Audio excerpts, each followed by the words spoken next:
The inside story on the issues that affect you and your community. This is Local 12 Newsmakers.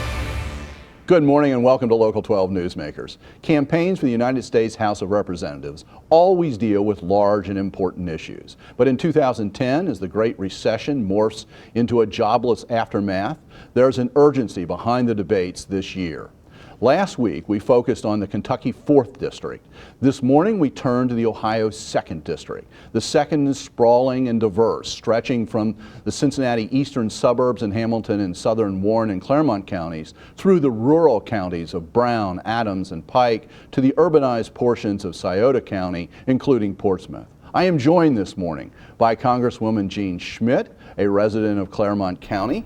Mrs. Schmidt, a Republican, first won the seat in a special election in August 2005 when Rob Portman assumed the position of U.S. Trade Representative in the Bush administration. This year, she is challenged by Democrat Surya Yalamanchili. This is his first run for public office. Mr. Yalamanchili has a background in business as a brand manager for Procter & Gamble and as a marketing director for social media networks and for LinkedIn. For both of you, welcome back to Newsmakers, and very much appreciate you being here in the midst of a very busy time for you. Jean, let's begin with, there is this Republican pledge to America, and one of the sections deals with the question, there's a passage about passing a real health care reform. What would that mean? What do you think if the Republicans retake control of the House of Representatives? What will happen in this area of health care reform? Well, first off, we have to repeal the bill that was passed on March 21st, 2010. The 2,000-page boondoggle does nothing to reduce the cost of health care. What we need is a bill that addresses the problems that face Americans, rising health care costs. That means allowing affordable health care plans that go across state lines. That's called associated health care plans. That's also expanding medical savings accounts to allow folks to engage in a medical process that rewards them for good health care policies, positions. The third thing is to take the big gorilla out of the room, which is tort reform. We have to look at the needless lawsuits that are occurring and go and put forth a policy that allows for doctors to practice medicine, not defensive medicine. The final thing is to make it patient-driven instead of fee-driven. Those are the kind of common sense reforms that should have been in this bill, Dan, that were missed in this bill. So let me make clear, you see a repeal of the total bill? Has to be, Dan. There's just too much wrong with it. Okay, then what about things like protecting people with pre-existing conditions and making sure that they will be eligible for health insurance, and closing the donut hole for prescription drugs for seniors, guaranteeing that 20-somethings can stay on their parents' health care? Will those things be put back in, or are those things out? Well, I think the biggest one is the challenge for pre-existing conditions, and what we should have set up was a pool to go after those individuals. Instead of forcing every American's insurance plan to pay for that, we should have put a risk pool in place to take care of that issue. And regarding the 20-somethings, I think there were other ways to ease them into insurance policies besides forcing each and every policy holder in America to pay for something they really didn't need to pay for. Surya, on the health care? Yes. Where do you think we should be? Well, I've said all along, since I declared a year ago for this office, that we need to go in the direction of a free market solution to healthcare. There's a bipartisan bill that was put forward, the Wyden-Bennett Healthy Americans Act, and it's a free market solution to healthcare that would increase competition to drive down costs. And I thought that was the most effective way. It should have been a bipartisan way, as it was a bipartisan bill with Senators Wyden and Bennett. Unfortunately, due to the culture of Washington, a bipartisan bill is something that people don't want to get behind, and there was no cooperation. This should have been a bill that House and Senate Republicans should have gotten behind, because it is a free market solution. But that's not what happened. That's not what happened. Something else happened. So what do you think ought to happen now? What I would be in favor of is evolving the current bill towards Wyden-Bennett. It's very doable. People who have been involved in the creation of the Wyden-Bennett. What would be the essential differences between what was passed and what you want to see.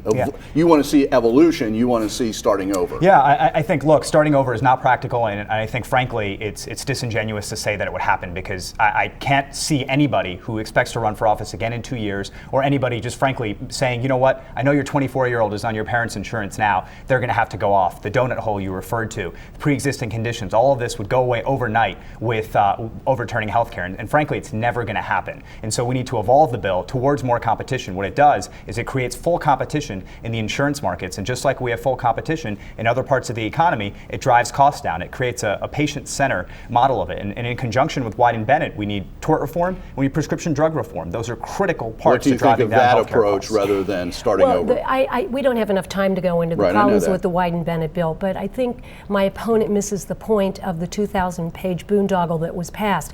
There is so much wrong with this that doesn't even address health care, but extraneous things.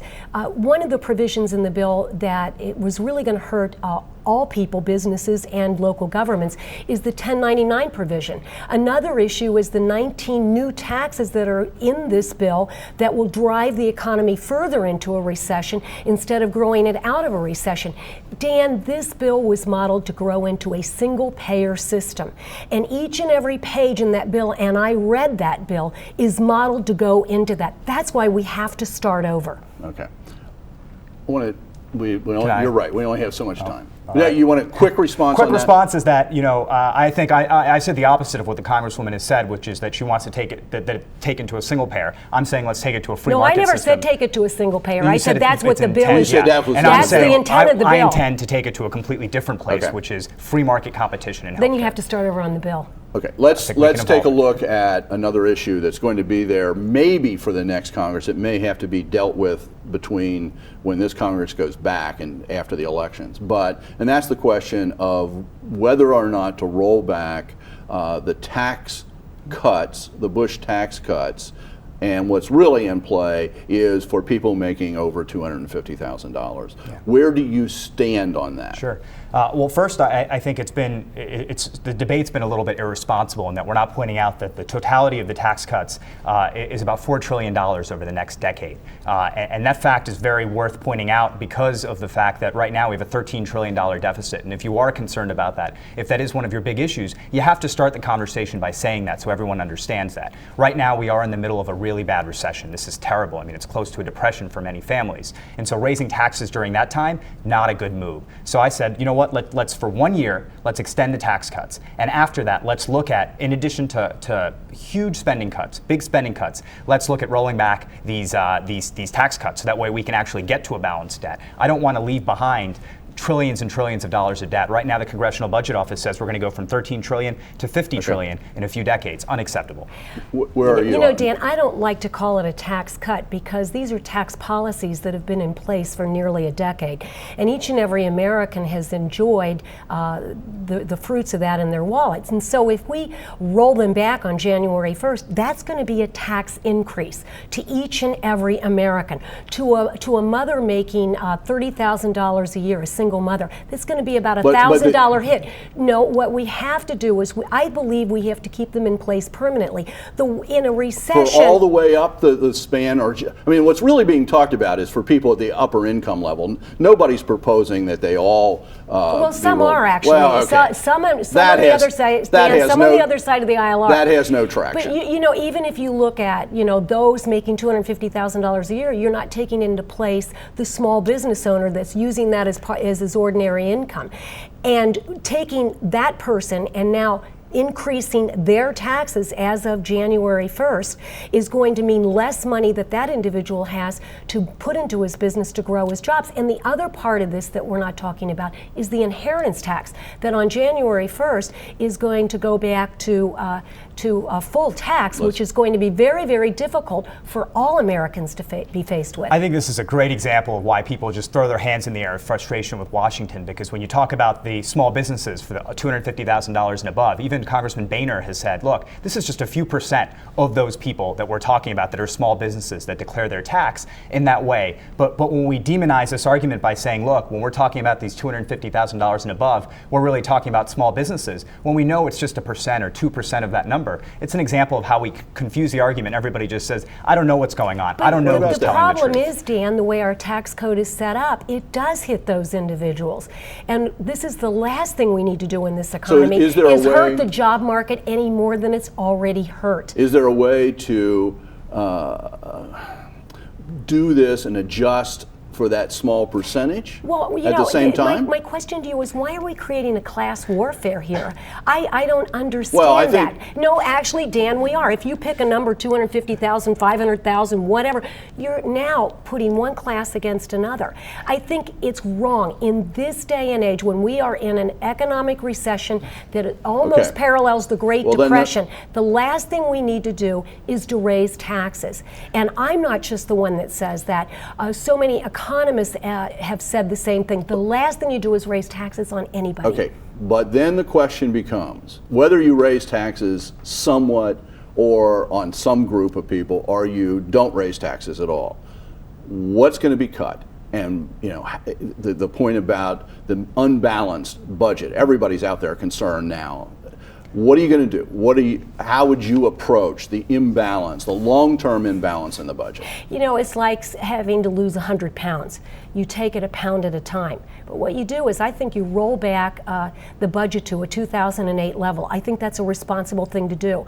I think that you freeze hiring in all departments, in all bureaucracies. If somebody leaves, they're not replaced. And then I think that you look at the duplication that we have in government, and you start to eliminate the overlapping agencies that we have. That's what you do to put us on the right track. What would you? I think anybody that says they're serious about cutting the debt, which I've said from the beginning was one of the things that really concerned me, there's an entire class of politicians in this country who talk about it and say this is their biggest issue. And then at the same time, they want to cut taxes and cut taxes down near zero. Reagan actually raised taxes in order to get to a fiscally sound budget. What happened to the Republican Party and what happened to politics where we've pretended that math doesn't add up anymore? Well, look, we need to put everything on the table. We need to cut spending absolutely. How I would do that is figuring out where we're spending money, what we're supposed to do with that money, and are we actually accomplishing it? Right now, we need transparency and accountability in the budget, and most people don't know where we spend the $3 trillion plus that goes into the federal budget right now. Can you name something of significance that you would save significant amount of money, not some little program, something big? Well, I've said from the beginning, look, we need to do three things to cut the debt. First, we need to know where we're spending money. Right now, most people don't know that. And even in the government, people don't realize where we're spending the money. Then we need to figure out what is it supposed to accomplish. Okay. And three, is it accomplishing that? So until you set that up, so we're actually tracking it, holding it accountable like we do in the private sector, we have less you than can't a minute. cut. Do you have a comment on that about cutting? Well, yes, I think that we have to cut across the board. Everybody has to take a haircut. Families are taking haircuts today in their budget, and that means rolling it back to a 2008 level, which is a responsible move. It means freezing the hiring across the board, and that is every department, every agency, and it's looking at the duplication and getting rid of it. That's the first step. When you're going to lose 100 pounds, you don't lose it all in one day. You lose it over a lifetime. Okay. Thank you very much for being here. Thank you for engaging in the discussion. And I really appreciate that both of you, including the incumbent, was willing to come. Thank you. Stay tuned. After the break, we shift to the race for Hamilton County Auditor, which has suddenly developed a real focus. And talk about stability in a TV station. That is really unusual for somebody to be there that long. Welcome back. The county auditor in Ohio has three major duties. First, as the chief fiscal officer, the auditor is responsible for all financial transactions and accounting of every part of county government. Second, as chief property assessor, the auditor is responsible for establishing the value of all property, conducting a full appraisal every 6 years and an update every 3 years, which touches everybody. Third, the auditor is the chief payroll officer for the county. I am joined now by Dusty Rhodes, a Democrat, who has served served 5 terms as Hamilton County Auditor since 1990. Before that, he served as a trustee in Delhi Township for 21 years. He is being challenged this year by Tom Brinkman, a Republican who served 8 years in the Ohio House of Representatives. Mr. Brinkman lives in Mount Lookout. Welcome back to Newsmaker. Great to be here. Thanks for having us. Thank you. Dusty, I mean, the obvious question here is that it has come out that you intend to file for state retirement, but then continue as the county auditor if you win, which would make you a double dipper. Right. Which you have railed against other people. Right. How do you justify this? How do you put it together? together? And still am, actually. Well, what I've done is I've filed a letter of intent to preserve my options, as a number of other people running this year have as well. And the problem is this. You work for a period of time, they take 10% of your salary, roughly, set it aside, for a number of years, and then they stop. And the money that you've put in doesn't grow, it doesn't go anywhere. And the state actually encourages you, by the state law, to do this because the money isn't growing and it's not going anywhere, and if you don't take it, it disappears. And that's the problem. And I came up with a release even in August when I announced that I was eligible to do this, and nobody picked it up. But I asked the legislators to try to do something to put an end to this, and I've been talking about it for 20 years. I just don't think it's right. I think the incentives are all in the wrong place. You don't think it's right, state. but you're doing it. Well, the point is I've got no choice. If I don't do it, the money disappears, and that's the problem. I'll be putting money in over the next 4 years if I'm reelected, and it won't grow, it won't get any interest, it's brick-walled. And so over a period of years, I've tried to get the legislature to address this, as well as other problems with the retirement system, and they don't do it. And it just continues on. And as I say, I'm willing to be a lightning rod for this, to get this subject out into the public discussion. And both the gubernatorial candidates did talk about it in their debate, I understand, the other night. Tom, what do you think about that? Well, let me read a quote from you. It would be cheaper if I simply stole money from my neighbor, but it doesn't make it right. This is an abuse of the system. Right. You can put a lipstick on you want on the pig, but at the end of the day, it's still a pig. Sure. Double dipping is wrong. And this was done secretly in February. It only came out when the Enquirer exposed it. I'm really troubled by this. It's like a bank robber who said, I robbed the bank, and when he's caught 8 months later, he says, oops, I'm against bank robbing. I think it's wrong. And this is one of the reasons why I'm running. Because for 20 years, I heard nothing but double dipping is bad, along with other things. And now he's doing it. And I think that's wrong. Well, in the first place, I haven't done it yet. I just filed a letter to protect my, preserve my options. But the thing that disturbs me about this is that Tom served for 8 years in the legislature, and I don't recall, did you ever introduce a bill to stop this or do anything to put an end to this? I don't remember you ever speaking out on it. And all of a sudden now it seems very convenient that you should be so opposed to it when you had a chance, actually a number of chances through 4 terms to do something about it, and you didn't do it. That's wrong, because as a matter of fact, we did do something about it, because back in 2001, when you wrote the letter and asked us to do something about it, it allowed people like Rupert Doan to file after he was even elected, before he was sworn in. We at least pushed it forward a year. That's why you had to file in February before the primary, a year in advance of you taking it. So we did at least try to push it back further, so I did do something about it. Well, there was something done, but not enough, because a number of people are still doing it. In fact, even now, there's people on your side of the aisle who are doing it that nobody is talking about. And the other thing, it was no secret when I did it in February, you had announced your candidacy before I did it, and I knew you had announced your candidacy. And the point is, if I wanted to be secretive about this, I ran 2 times without opposition. I could have done it either of those times and would have raked it all in. As it stands now, I'm doing it to make a point, and what's more, I've already announced that I'm going to give it all to local charities. Well, that's what I was going to ask you about. That just seems to me to compound it. I mean, you and I have known each other a long time. Oh, sure. It's hard to believe that, it's like, I was always intending to give it to charity. Well, the point is, Joanne and I had talked about this during the year, and we said, look, this money is going to sit here, and if we don't file for it, it disappears. It goes away. You've got it. You're going to be contributing to the program, to the system, but it's not going back into your account. So we had decided that this was a way for us to pay back to the community something that they've done for us. And you look at the Free Store Food Bank with 22 million meals this year and things like this, and I don't think this is a reason to vote for me, don't get me wrong. or against me, because this has got, it's zero sum to the taxpayer. The money's going to be paid one way or another. If Tom gets elected, he gets the auditor's salary. If I get elected, I get the auditor's salary. But either way, the retirement money comes to me. This, if I'm reelected, gives me a chance to continue serving the public and trying to do the job that I was elected to do, and also a chance to give back to the community, which has been so good to me. And that's what we full well intend to do, and that's what we'd always talked about doing. And there's maybe a few friends can back me up, but I'm not going to drag them into this. If this was flipped and somebody else was in your position, what would you be saying?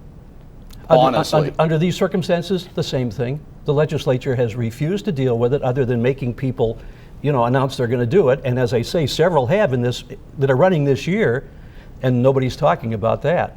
But the same thing, the legislature could have taken action, and all they did was ask that people file ahead of time, which is good. That's a good start, but it doesn't go near far enough, because there are people that are doing this who are doing it to supplement their income, and that was never my intent. I don't tend to supplement my income. Okay, this isn't the only thing in this campaign, Sure. or it shouldn't be the only Right. thing in this campaign. Tom, Dusty's been there for 20 years.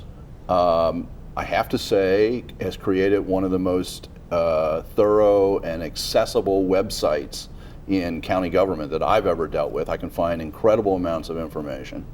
What is it about the way he runs the office, aside from this other thing, what is it about the way he runs the office that you would change, that you would think would be better? Well, what happened is, being a state legislature, I found out how inefficient the office really is. We were called in 2008. We found out that the county auditor's office had incurred almost a $400,000 fine. The county auditor's office in Hamilton County. Hamilton We're talking County, about Dusty's office. Dusty's office had encountered almost a $400,000 fine in failing to properly report the PERS deductions up to Columbus. And they ignored the fine for up to 18 months, so the fine continued to compound. And we as legislators were called in and said, will you please help us fix this mess, because the county can't afford it. Now, we busted our butt and we got the fine reduced down to $40,000, but that's just one instance. We found out on Saturday that because of the county auditor's office problems, the county was hit with a fine from the federal government for improper reporting from the county auditor's office. And this is just a trend that keeps on going. And that's one of the reasons I was very interested in this campaign. Dusty, two things. One, both of those specific instances, but also is this a general pattern? No, it's not. The problem is the IRS is always giving you fines and then rescinding them. The problem with reporting to PERS made demands on us to send information to Columbus unsecured. The county prosecutor told us not to do it. And if you will recall, Tom, at the time, you had a situation in state government where people were leaving discs of personal information in the back seats of cars and things like that. So our position was that we were not going to send unsecured information on people's accounts to Columbus. The problem with PERS is that they just hit you with these fines and assess them. Now, Todd Portune and I went up and we talked to the economic director, and as he says, we reduced that fine, but they just hit you with the fines and you've got no appeal. So we were caught in the middle. We were either going to follow our prosecutor, who is our legal counsel, or ignore him and expose all the information in an unsecure fashion, because PERS had ordered us to do something. And so we fought it. And I think we were quite successful in protecting the people that work for the county and protecting that information from being Tom, what about that? So there's a situation where the other side, from Dusty's point of view, is that there are other issues involved here, and legal advice was not to do it. So it's not what it seems like on the surface. Every other county complied with it. I don't know why we couldn't, but I think it's because we have antiquated computer equipment. We're not able to keep up with things. Again, get back to the IRS fine.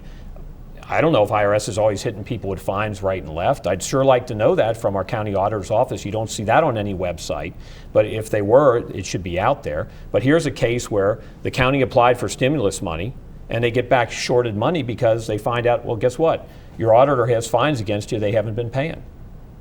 That's not the case at all. And the idea that we have antiquated equipment is bogus. We've got an excellent system, and I invite you to come down and take a look at it.